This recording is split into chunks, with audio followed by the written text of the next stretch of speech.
how do you recognize the importance of following Christ regardless of if you're in a church or not? How do you prioritize Christ even when you're not connected to a church community?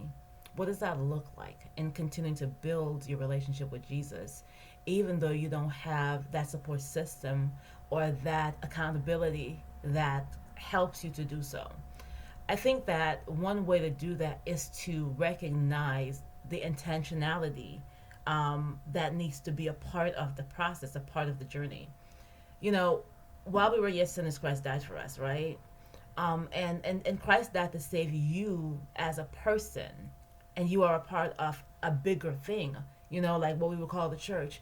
But when you're separated from that church because of hurt or because of pain, disappointment, whatever that looks like, it's still your responsibility to stay connected to God.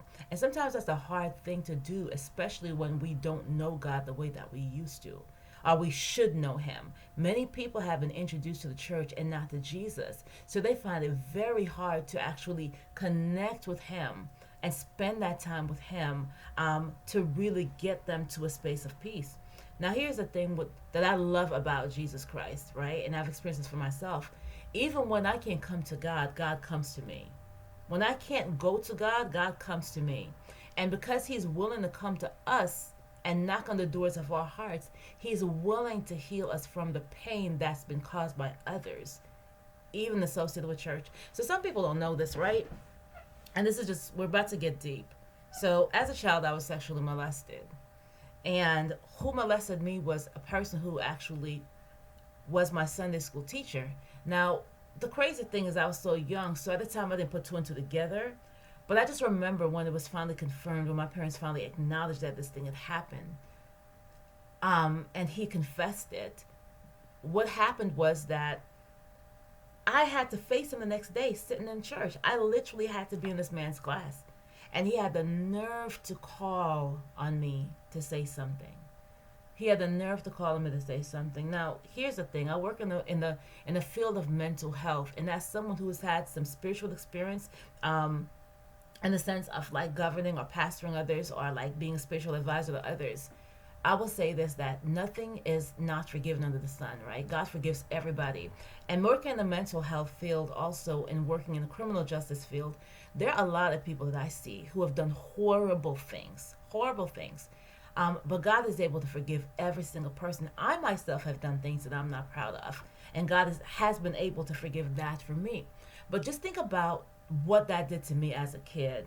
And that may be a part of why there's this disconnect with church, because sometimes there's no accountability when people do things that are not right.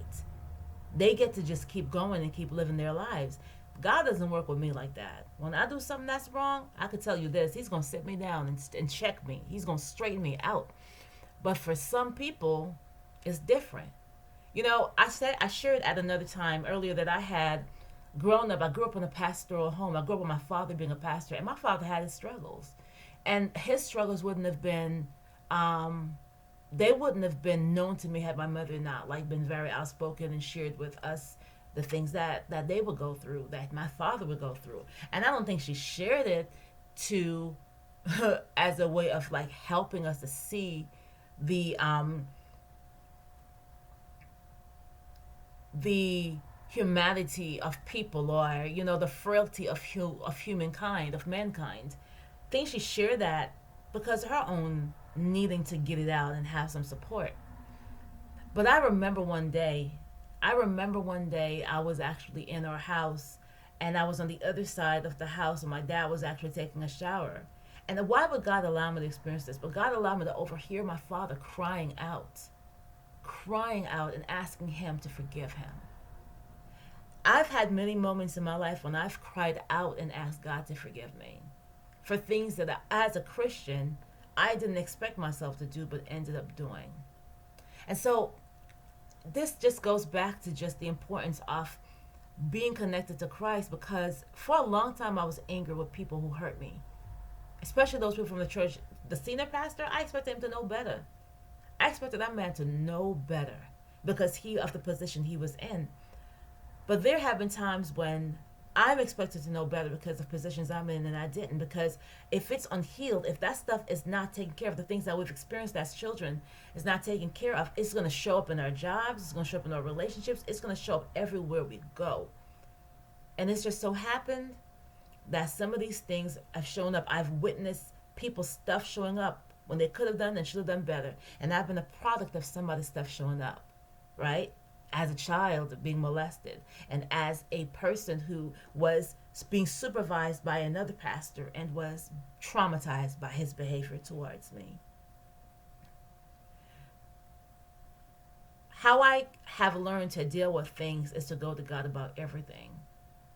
And I go to God because in these cases, we find that sometimes we struggle with forgiving people.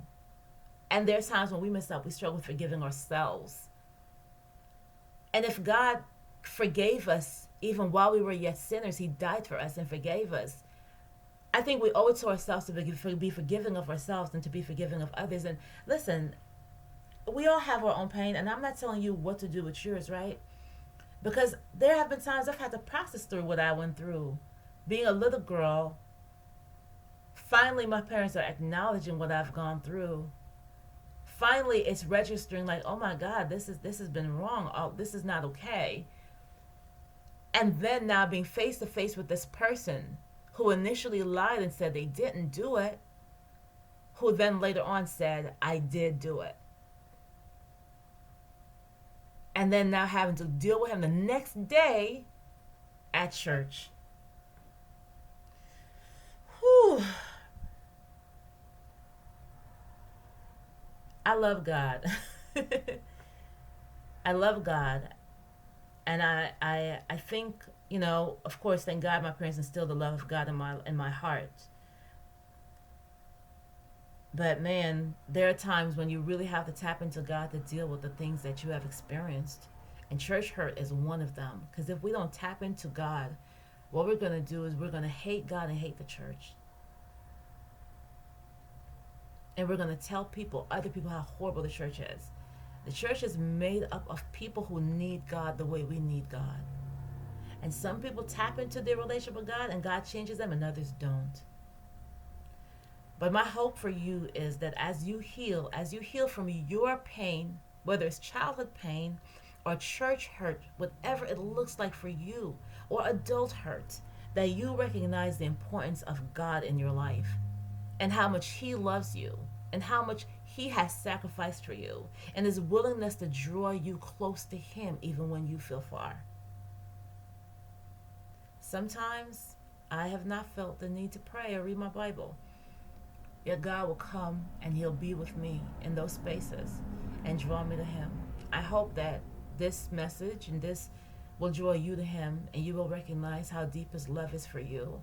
And that wherever you are, if you're wondering, if you're like the prodigal son who's wandering in the pigsty, that you will feel the pull of God on your life. That you will feel Him and that you will draw close to Him.